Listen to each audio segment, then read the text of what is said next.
Good evening to all. आज हम 10वीं वर्ग के बच्चों को आज से एक नए चैप्टर का शुरुआत करने जा रहे हैं। उस चैप्टर का नाम है प्रकाश।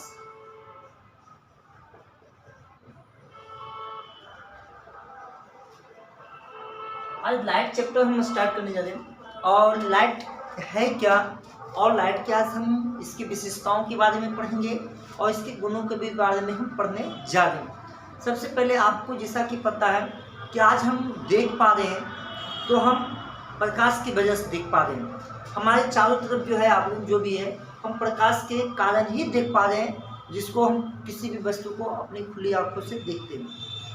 अगर प्रकाश नहीं रहे, आप जैसे कि आप अंधेरा में जब जाते हो तो जब आप किसी भी वस्तु को जब नहीं देख पाते हो तो आप ये पता कर पाते हो कि लगता है लाइट आज नहीं है। आप कभी जनरली से कभी होता है आपके गांव शहर कस्बों में जब बिजली चली जाती है तो हम बोलते हैं आज लगता है अभी लाइट अभी तक नहीं आया। तो कहने मतलब ये है कि लाइट का सबसे बड़ी जो विशेषता है, सबसे बड़ी जो गुण है, प्रकाश हुआ है जिसकी सहायता से हम किसी वस्तु को देखते हैं। हम कह सकते हैं जिसकी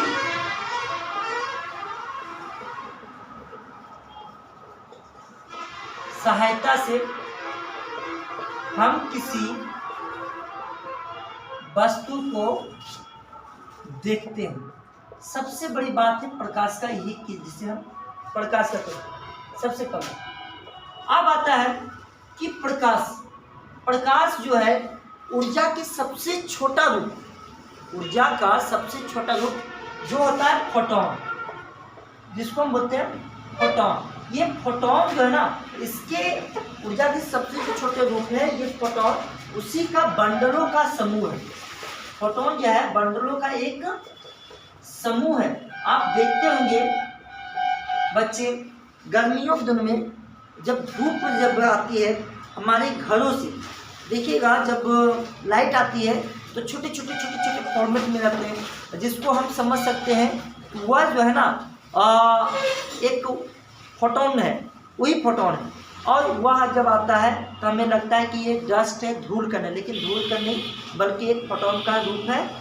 और अगला जो समझेंगे प्रकाश एक फोटोन का कण है जिसके कारण और साथ ही साथ प्रकाश जो है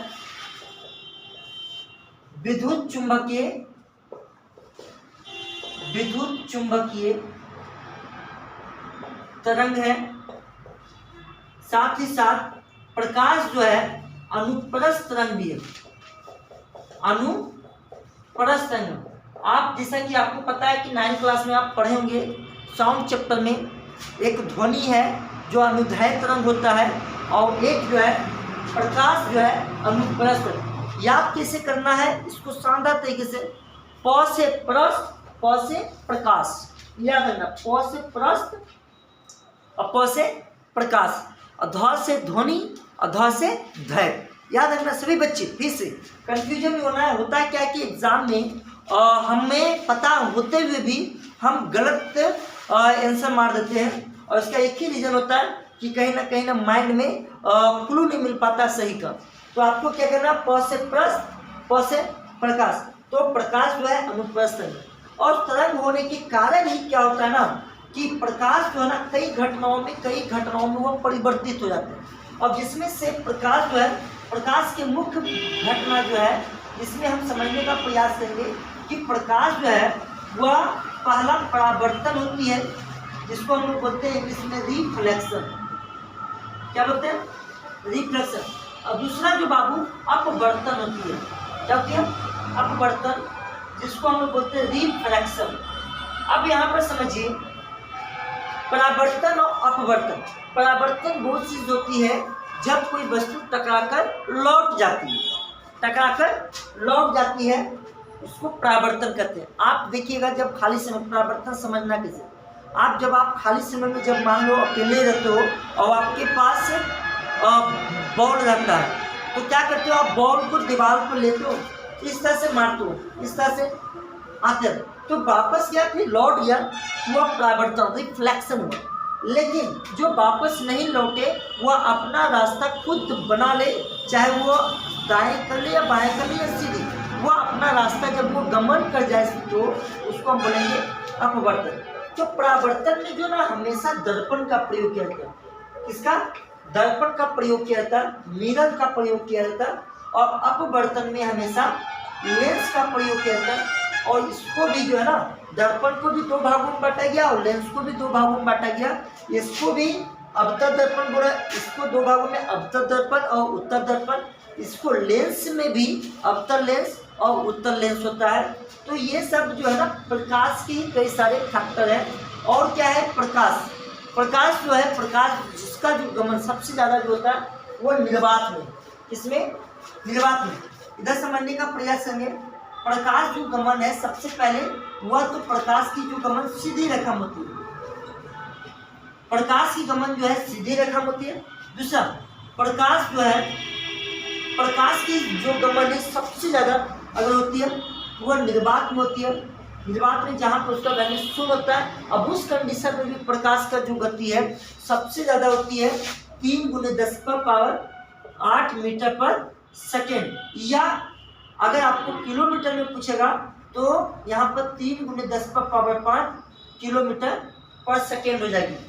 और साथ ही साथ ये समझने का प्रयास करेंगे कि प्रकाश की जो गमन है, प्रकाश की जो चाल है सबसे कम किस में होती है? तो सबसे कम होती है ठोस में। तो कैसे समझेंगे? तो सबसे पहले जो ज़्यादा होती है वो निर्वात में होती है। निर्वात के बाद सबसे ज़्यादा किस में होती है? गैस में होती है। गैस के बाद सबसे ज़्यादा अगर होती है तो वह होती है द्रव में होती है। और द्रव के बाद अगर सबसे ज़्यादा होती है तो वह होती है ठोस में। और हम आपसे बात कर रहे हैं, तो वो क्या है? हम आपसे बात करें तो वो गैस में बात कर रहे हैं। दूसरा है कि अगर कोई वस्तु द्रव में, जैसे कि पानी में भी आप लाइट को बुझा सकते हैं, पानी में भी लाइट को बुझाया जा सकता है। लेकिन अगर ये बात करें ठोस में, तो ठोस में क्या है? इसकी अपेक्षा कम दिखेगा, दिख भी सकता और नहीं भी दिख सकता। जैसे हम एक एग्जाम्पल लेते हैं, आप मोबाइल जब कोई भी वस्तु को कोई ठोस, मान लीजिए आप अपने उंगली पर, जब मान लीजिए कोई कागज पर जब लाइट आप मारते हैं तो थोड़ा सा दिखता है। लेकिन अगर इसी तरह से पूरे बॉडी में इस तरह से यहाँ पर से लाइट बुझाएंगे तो पास नहीं हो पाएगा। तो कहने मतलब जो सॉलिड जो चीज़ होता है उसमें जो है प्रकाश की चाल अति निम्न हो जाती है और सबसे अगर अधिक है वो निर्वात में है, इसके बाद गैस में है और इसके बाद द्रव में है और इसके बाद ठोस में है। तो यही समझना है प्रकाश क्या है, प्रकाश के कई सारे फैक्टर हैं। बाकी हम अगले वीडियो में जानने का प्रयास करेंगे। और आज हमारा जो है सेशन यहीं तक समाप्त हुआ। बहुत बहुत धन्यवाद। अच्छा लगे तो जरूरी कंटिन्यू क्लास आना है और सीखने का प्रयास करना है। क्योंकि निरंतर जो है ना, आपको जैसा पता होगा कि क्लास 9 में ही अल्बर्ट आइंस्टीन ने एक बात बोले थे कि विज्ञान जो है एक निरंतर चलने वाली मानवीय प्रक्रिया है और निरंतर चलना है। अगर आप 1 दिन 2 दिन होल्ड करते हैं तो इससे क्या होगा, आपके जो विकास है वो सर्वांगीण विकास में ना कहीं रुकावट आना शुरू हो जाएगा। तो सभी बच्चे कंटिन्यू आए और कंटिन्यू सीखने का प्रयास करें। नेक्स्ट वीडियो अपलोड किया जाएगा। थैंक यू, दैट्स ऑल, जय हिंद।